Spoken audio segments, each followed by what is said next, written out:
Muy buenas, este es el 9º capítulo de Fórmula 1 para futboleros y vamos a hablar de los estadios, es decir, vamos a intentar trasladar este concepto del fútbol a la Fórmula 1 para que entendáis los circuitos, que es realmente el terreno de juego de nuestra Fórmula 1. Ya sabéis que en el fútbol, pues como es evidente, tenemos un campo por cada equipo, es decir, un equipo siempre juega en su estadio local, a no ser que sea pues una final, ¿no? La final de la Champions, de la Copa del Rey, de lo que sea, que se juega en un estadio que puede que sea el de alguno de los dos equipos, pero lo más probable es que no. Entonces, tenemos siempre ese factor local, ¿no? O casi siempre. Es decir, ese equipo que juega en su campo siempre tiene como una pequeña ventaja, ya sea por las medidas del campo, por la afición, por el césped, de cómo está regado, de cómo está tratado, el tipo de césped incluso. Entonces, bueno, tenemos una infinidad de pequeños detallitos en los estadios que también tenemos, aunque de diferente manera, en los circuitos de la Fórmula 1. Entonces, de esta manera vamos a intentar entender cómo es un circuito de Fórmula 1 y cómo afecta, sobre todo, al desarrollo de las carreras, porque por si no lo sabías, los circuitos influyen muchísimo en quién va a conseguir mejor rendimiento en una carrera. Puede que un equipo esté arriba en ciertos circuitos y luego baje y esté arriba otro equipo en ciertos circuitos. Entonces, por ejemplo, puedes tener un coche que no genera nada de carga aerodinámica, es decir, que no genera esa fuerza del aire que aprieta el coche contra el propio circuito para generar agarre en curva. Entonces tienes un coche que en curva va a ir siempre muy mal. Por lo tanto, si tienes un circuito de muchas curvas, tu coche va mal, pero resulta que tienes una unidad de potencia espectacular que te da una velocidad punta tremenda. Pues en circuito de mucha recta vas a ir bien, porque en esa recta vas a sacar mucho rendimiento, y viceversa. Puedes tener un coche que tiene muy buena o mucha carga aerodinámica pero muy poca velocidad punta. Entonces, en función del tipo de circuito, pues puede ir mejor un equipo u otro. Y solo por curiosidad, quizás os preguntéis quién va a ganar, ¿no? ¿El coche que va mejor en recta o el que va mejor en curva?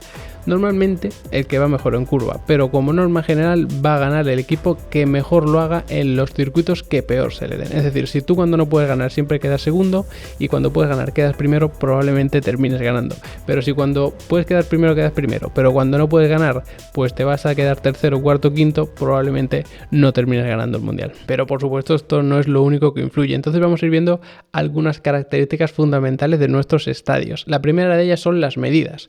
En el fútbol, pues bueno, cada campo tiene sus medidas, es verdad que siempre dentro de unos márgenes, ¿no? Como es evidente, pero es conocido que los equipos grandes, pues en el Santiago Bernabéu del Madrid o el Camp Nou del Barça, pues son campos muy grandes, mientras que unos equipos más humildes tienen campos un poco más pequeños, siempre dentro de unas medidas, por supuesto, es decir, dentro de unos márgenes y luego respetando las medidas pues del área, del punto de penalti, el centro del campo y todo eso, ¿no? Como es evidente, pero a partir de ahí cada uno puede tener sus medidas diferentes. Y esto puede parecer una tontería, pero no lo es para nada. De hecho, muchas veces en Copa del Rey, por ejemplo, cuando equipos grandes se enfrentan a equipos pequeños, tenemos como un agobio de esos equipos grandes porque no saben qué hacer, no pueden abrir el juego porque el campo es muy pequeño, entonces se produce como una especie de agobio, ¿no? Deportivo, porque no pueden hacer su juego. Y pasa algo más o menos parecido cuando un equipo pequeño pues de repente va al Camp Nou, que es un campo enorme.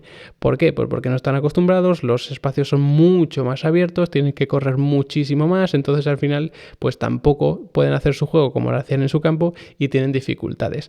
Pues algo parecido, como hemos visto antes, pasa también en la Fórmula 1, solo que la medida pues no suele ser pues 60 metros por 100 metros, ¿no? Como puede ser un campo de fútbol, sino que evidentemente pues un circuito te van a decir, pues mide 5,4 kilómetros, o mide 6 kilómetros, o mide 4 kilómetros y medio. Es un circuito muy muy corto, ¿no? Como el de Mónaco, pero no tenemos una medida de una por uno, ¿no? No tenemos una superficie, sino que lo que se mide es una longitud, y dentro de esa longitud tenemos las curvas.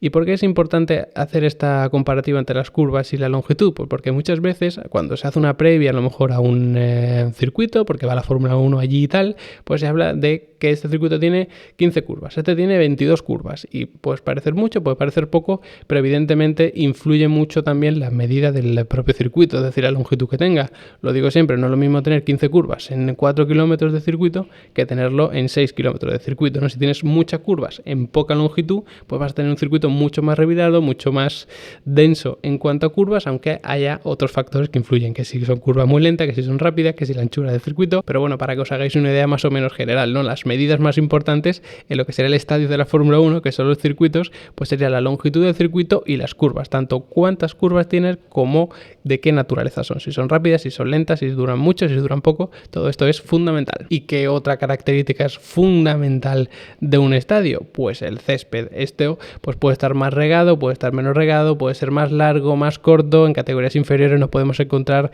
incluso césped artificial en vez de césped natural. Dentro del césped natural hay incluso tipos de césped que unos son más suaves, otros menos suaves y demás. Incluso puede tener ciertos defectos, que si tiene de repente agujeros, que si en una parte me encuentro barro.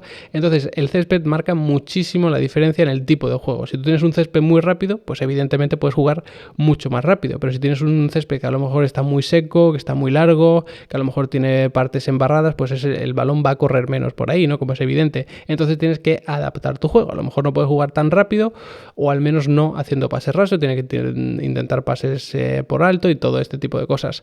Entonces creo que es una idea muy muy similar a lo que tenemos en los estadios de la Fórmula 1, en los circuitos, con el propio asfalto. Podemos tener un asfalto muy rápido o un asfalto muy lento. ¿Qué pasa? Que el asfalto rápido pues es el que favorece el agarre, tiene mucho mejor grip los neumáticos, ¿no?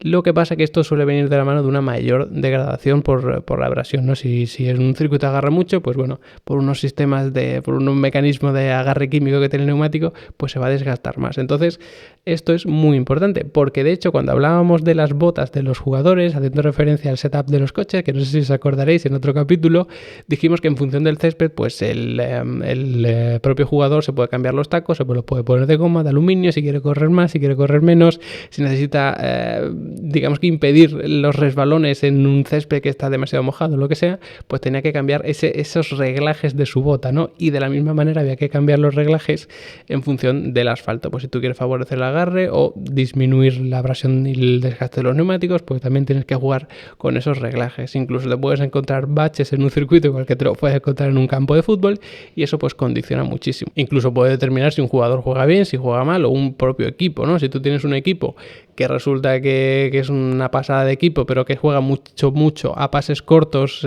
rasos, y te encuentras con un césped muy largo y muy seco, pues tu equipo probablemente sufra. Y lo mismo pasa en la Fórmula 1. Si tú tienes un coche que es espectacularmente rápido, pero te encuentras con un circuito que abrasa mucho los neumáticos y los destrozas en 3 vueltas, pues vas a tener muchas dificultades. Vas a tener que cambiar tu estilo de juego, ¿no? O tus reglajes y demás para adaptarlo al nuevo circuito o al nuevo asfalto. Y por último, no me quiero despedir, no quiero terminar de hablar de los estadios sin hablar, por supuesto, de la afición.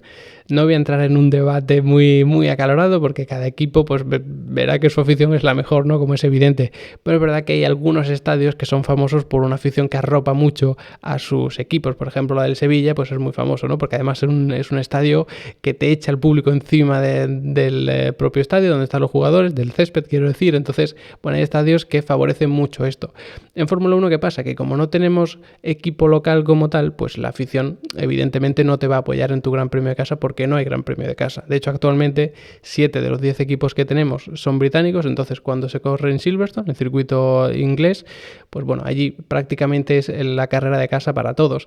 Que podemos pensar que Alpine, por ejemplo, que es francés, ¿no? Como Renault, pues bueno, cuando se corre en Paul Ricard en Francia, podríamos pensar que es su Gran Premio de casa, y es verdad que se le apoya más, pero bueno, no es realmente ese sentimiento, ¿no?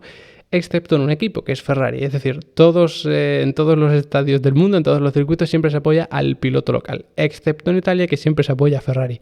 Por supuesto, van a apoyar a sus pilotos, pero siempre lo más importante es Ferrari, y creo que es el único equipo que más o menos se mueve así. Entonces, en el Gran Premio de Italia, pues evidentemente todo el mundo se echa encima de Ferrari, es su carrera de casa, pero en el resto de circuitos, pues bueno, tampoco hay una afición que vaya siempre con un equipo. Por supuesto, hay aficionados de todo tipo.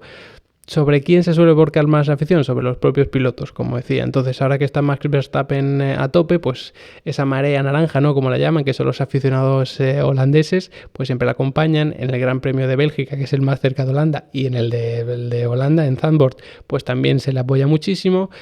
Entonces, bueno, va más o menos por ahí. ¿Qué pasa? Que en todo el año no vas a correr la mitad de las carreras en casa, ¿no? Como son la mitad de los partidos en el fútbol, sino que va a haber una o a lo mejor dos, con suerte, si están muy cerca, que te van a apoyar. Entonces, bueno, es un público muy, muy diferente, ¿no? La afición de un campo de fútbol y la de la Fórmula 1 es muy diferente. De hecho, si vas o si ves un gran premio pues en Abu Dhabi o un gran premio en Sochi, pues va a parecer que la afición pues es bastante, bueno, vamos a decir que no muy entregada. Sin embargo, si te vas al Gran Premio de Holanda con Max Verstappen, te vas al Gran Premio de España a lo mejor también con Carlos y con Fernando Alonso, te vas al Gran Premio de México con todo el mundo porque el ambiente allí es espectacular, pues vas a ver una afición muy, muy entregada. marcada, ¿no?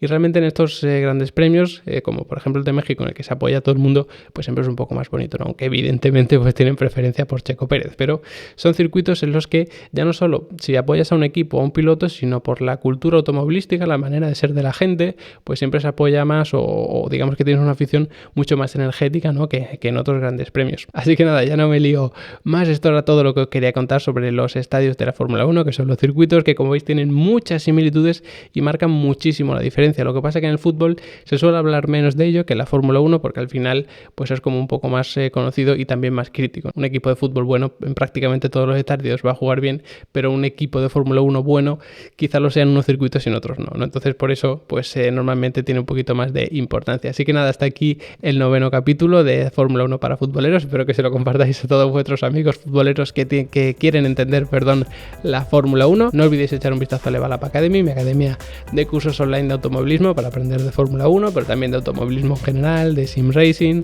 de telemetría, de setup, de dinámica, de neumáticos en competición, un montón de temas. No os vais a aburrir, os lo aseguro. Y nada, nos vemos en el siguiente vídeo.